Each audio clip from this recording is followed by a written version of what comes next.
নমস্কার বন্ধুরা, কেমন আছেন সবাই? আশা করি সবাই খুব ভালো আছেন। Welcome back to our channel backpack and bindi.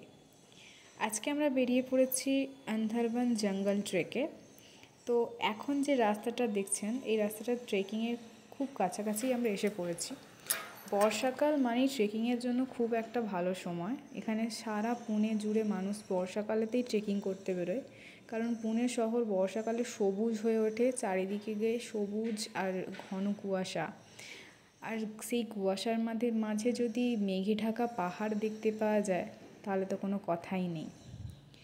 এই সবুজ পাহাড়, গাছপালা আর মেঘ দেখতে দেখতে আমরা প্রায় পৌঁছেই গেছি আমাদের গন্তব্যস্থলের দিকে। বাস খুব দূর পর্যন্ত যাবে না। যেখান থেকে আমাদের ট্রেকিং শুরু হবে ঠিক সেখানের কিছুটা আগে পর্যন্তই থেমে যাবে। এই যে টার্নিং পয়েন্টটা দেখলাম, বাস আসলে এখান পর্যন্তই থেমে যাবে। বাকিটা পথে আমরা হেঁটে পায়ে হেঁটে ট্রেকিং শুরু করব। কিছুক্ষণ আগেই বৃষ্টি হয়েছিল মনে হচ্ছে, কারণ এখানে যাওয়ার শুরুর দিক থেকেই জলস্রোত দেখতে পেয়েছিলাম আমরা। খুব ভালো একটা ব্যাপার, যেখানে আমি কিটো জুতো পরেছিলাম। শুজ পরে থাকলে বুট জুতো পরে থাকলে হয়তো জলটা পায়ে স্পর্শ করতে পারতাম না। আর সেই দিনে প্রচণ্ড ভিড় ছিল, দেখতেই পাচ্ছেন, ঘুরিয়ে দেখালাম। প্রচুর মানুষ এসছে। আসলে এই ট্রেকিংয়ের সময়গুলো কেউই ঘরে বসে থাকতে চায় না, যখনই উইকেন্ড পায় সবাই বেরিয়ে পড়ে। আর এই যে সামনে ফাঁকা মাঠ, এখানটাতে একটু দূরের দিকে চোখ দিলে দেখতে পাবেন একটা ভিড় জড়ো হয়েছে। ওখানে আসলে টিকিট কাটা চলছে। আন্দারবন জঙ্গলে ঢুকতে গেলে এন্ট্রি ফিস লাগে পার পারসন 150 টাকা করে। তো ওই সব ব্যাপারে আমাদের অত মাথা ঘামানোর দরকারই ছিল না। আমরা মাস্ত মালাং ঘুরছিলাম, কেননা আমাদের যিনি ট্যুর গাইড তিনিই সমস্ত কিছু ব্যবস্থা করে দেবেন। যতক্ষণ টিকিট কাটার প্রসেস চলছিল আমরা ততক্ষণ ঘুরছিলাম। দিয়ে টিকিট কাটার পর এই যে দেখা যাচ্ছে আমরা জঙ্গলে ঢুকে পড়েছি। আর প্রথমেই এরকম পিচ্ছিল পাথর, সেখান দিয়ে উঠে ধীরে ধীরে, খুব সাবধানে তবে অবশ্যই, আমাদের যাত্রা শুরু হয়েছিল। এই ছোট ছোট যে জলস্রোতগুলো দেখা যাচ্ছিল না, সেগুলো খুব আনন্দ দিচ্ছিল। আর এইখানের এই যে খাতটা দেখা যাচ্ছে, আমাদের যিনি ট্যুর গাইড তিনি কিন্তু আমাদের এক্সপ্লেন করেছিলেন এই খাতের মধ্যে ভিতরে যে জায়গাটা রয়েছে, যেখানে কখনোই যাওয়া যায় না, সাধারণ মানুষও যেতে পারে না, সেখানে বাঘ ভাল্লুক এখনও পর্যন্ত কিন্তু দেখা যায়। জঙ্গলটার নাম হয়েছে আন্ধারবন, কেননা কি জঙ্গলটা খুবই অন্ধকার।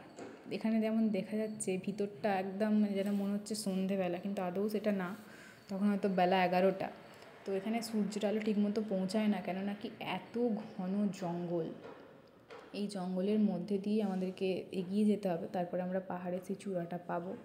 তো এই অন্ধকার জঙ্গলের বলেই এর নাম হয়েছিল আন্ধারবন। সাধারণ মানুষরা আন্ধারবন ডেকে ডেকে এই জঙ্গলের নামও আন্ধারবন জঙ্গলই হয়ে গেছে। এখানে একটা সুন্দর সরু কিন্তু রিস্কিও বলে, অনেকজন নাকি এখান থেকে পড়ে প্রাণ হারিয়েছে শুনেছি। তো এখানে সাবধানেই যেতে বলে, এবং গাইড আছে দুজন, এদিকে একজন দাঁড়িয়ে রয়েছেন আর একজন সামনের দিকে, যারা সবসময় চলতে থাকতে বলে, দাঁড়িয়ে ভিডিও ফটোগ্রাফি করা। আমিও এবং এখানে চলতে চলতেই ভিডিও করছি, কেননা ভীষণ ভিড়। জানি না কেন সেদিনে এত ভিড় হয়েছিল, প্রচণ্ড ভিড়। এত মানুষের ভিড়ের মধ্যে ট্রেকিং করা একটু অসুবিধাজনক হলেও আমার ফার্স্ট ট্রেকিং এক্সপিরিয়েন্স ছিল। তো যেতে যেতেই ভিডিও করছিলাম। এখান থেকে ভিউটা দারুণ ছিল। দুদিক থেকে যে জলের স্রোতটা আসছে, এখানে একটা জলের স্রোত, প্লাস এদিকে আর একটা আছে, দুটো মিশে এখান থেকে শুরু হয়ে দুটো একসাথে ওদিকে যাচ্ছে। খুব সুন্দর একটা দৃশ্য। আর খুব সাবধানেই আমরা যাচ্ছিলাম, বিনা দাঁড়িয়ে এবং হাঁটতে হাঁটতে এগিয়ে যাওয়া। সামনে এই যে ইনি একজন গাইড, ইনিও সবাইকে পারাপার করার জন্য সাহায্য করছেন। সামনে যে এই শুকনো গাছগুলো দেখা যাচ্ছে, শোনা যায় নাকি এটা 7 বছর পরে পরে ফুল ফোটে। এটা আমাদের গাইডই আমাদেরকে বুঝিয়েছিলেন। এখানে খুব চড়াই রাস্তাটা। এই যে এই শুকনো গাছগুলো, এগুলো 7 বছর পর পর ফুল হয়। ঘুরিয়ে একবার দেখালে বুঝতে পারবে দৃশ্যটা কতটা সুন্দর।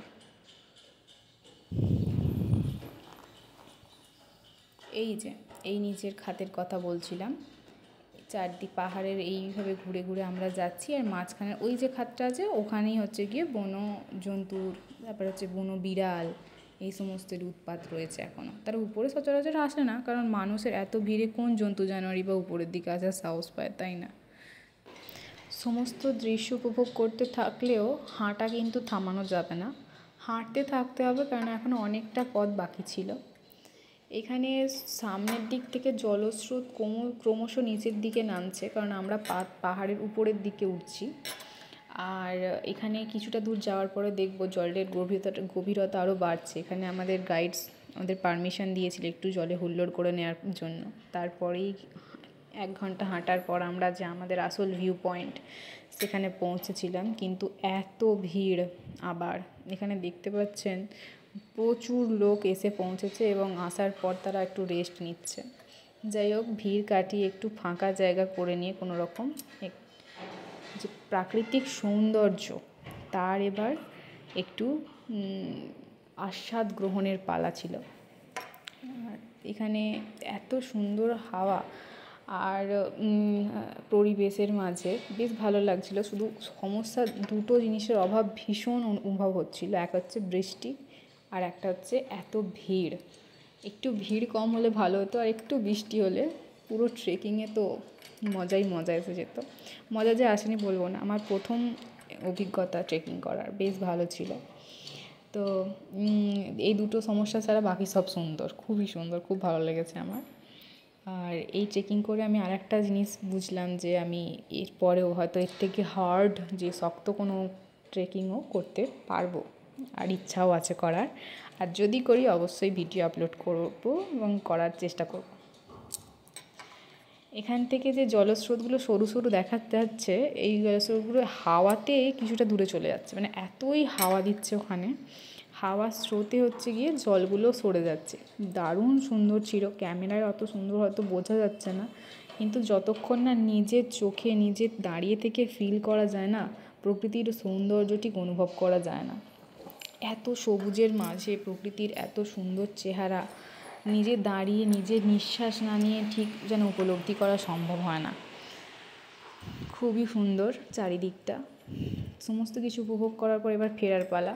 তো আমরা ফিরতি পথে ফেরার সময় সৌভাগ্যবশত আমরা বৃষ্টি পেয়েছি, আর বৃষ্টির মাঝে যেমন খুবই দারুণ একটা যেটার মানে একটা এমন জিনিস ছিল অভাব, যেটা পূরণ হলো ফেরার পথে অবশেষে। তো ভিড় তো থাকবেই, কিছু করার নেই। তার মধ্যেই আমরা একটুখানি বৃষ্টিতে ভিজে ভিজে নামেই রেনকোট পরে আছে, আদৌ সব ভেজা সব। তো ফিরছিলাম, ফিরতে ফিরতে তো বেশ অনেক কয়েকটা বন্ধু হয়ে গেছে। এই যে বান্ধবীটাকে দেখাচ্ছি, ট্রেকিংয়েই আলাপ, যার নাম হেজেল।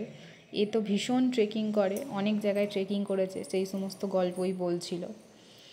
তো খুব ভালো অভিজ্ঞতা, খুব ভালো লাগলো পুনেতে এসে। এই যে ট্রেকিং করার ব্যাপারটা সত্যি খুবই অসাধারণ। প্রথম ট্রেকিং, খুব মজা করেছি। আর এর পরবর্তীকালে ইচ্ছা আছে এর থেকে বেশি কঠিন ট্রেকিংয়ে যাওয়ার, মানে মনে হচ্ছে এই ট্রেকিংটা করার পর আমি অনেক সাহস পেয়েছি যে আমি পারবো। ওকে, থ্যাংক ইউ, বাই।